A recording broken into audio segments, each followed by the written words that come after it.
What's going on, man? It's your big brother, K-Rino.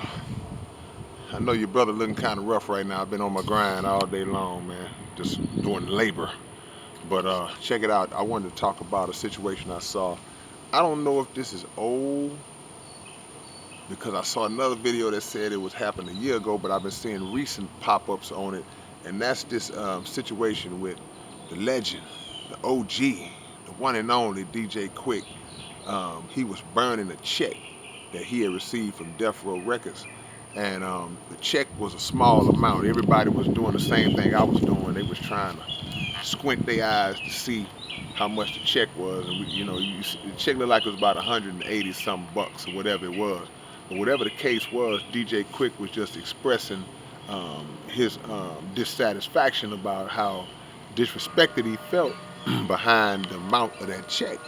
And when you look at the track record of DJ Quick, when you look at the legacy that this brother has and the accumulation of greatness that he has stacked up over his years, man. I mean, I can understand where he's coming from. I don't know the details of whatever deal he may have had with Death Row or how it went down. I don't know that, but I know that as an artist, man, a lot of times, majority of times, whether you're a rapper, producer, whatever the case is, singer, whatever aspect of the industry you're in, you typically get underpaid for your work. It's just how it is. And I know what y'all thinking because I can read your mind. There's some people out there, the sarcastic, cynical people that want to say, well, look, man, you signed the deal, you signed the contract, whatever you signed, you're responsible for it. So that's your fault. And in principle, you would be correct. You would be correct to say that, it's your fault because you signed it. But a lot of times, man, it's a lack of understanding of the paperwork for a lot of younger guys coming in the game.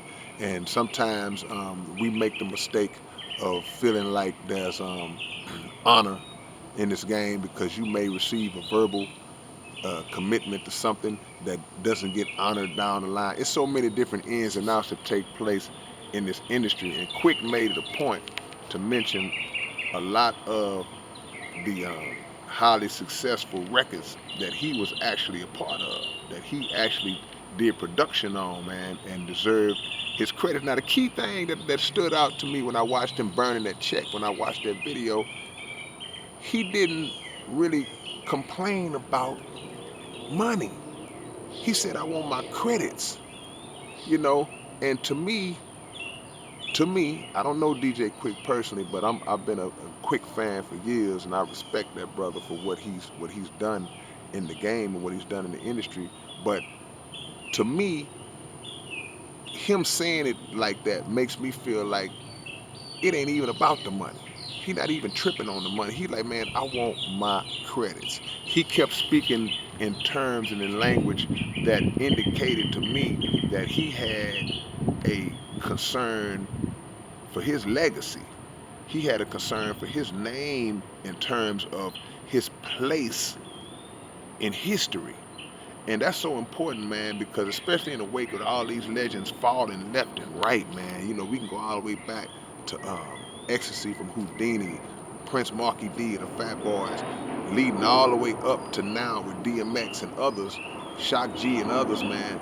And it's about your legacy. It's about what you leave behind, not physical things that you leave behind, but your body of work and the things that have your name on them that those who you leave behind can be proud of, and they're connected to you, your family members, your sons, your daughters.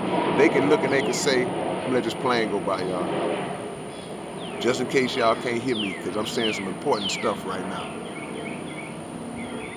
And these birds co-signing. Your legacy is important because your family members can look at that and say, well, yeah, this is my dad's work. This is my uncle's work. This is my wife, my husband, my sister's work. See, so that's what I got out of watching him do that. He was pushing for his place in history. And that's so important, man, because a lot of times um, people will write you out of history. Time will consume you, and you'll look up, man, and you don't have anything to show for all the stuff you did behind something as simple as somebody not putting your name on something that you was affiliated with. That's big.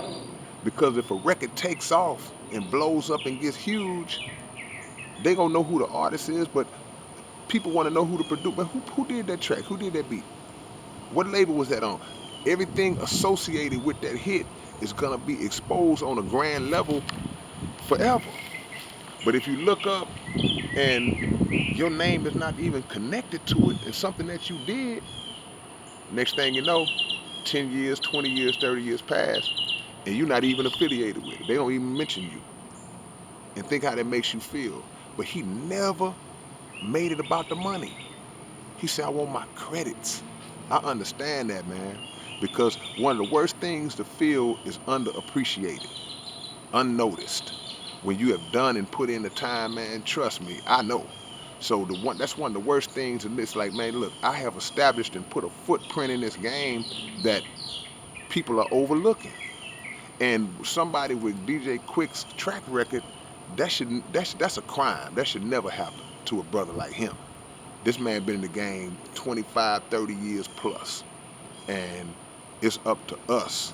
He shouldn't have to speak on his own behalf. We should be coming to his rescue on that. I don't know the details of the business with the death row check or whatever, but when he started talking about his legacy, man, that's what hit me. So tell me y'all thoughts on this. These mosquitoes eat me up. I'm finna get ready to go. But y'all tell me y'all thoughts on this, man, and I'll catch y'all later, man. It's your big brother K-Rino. All right, peace.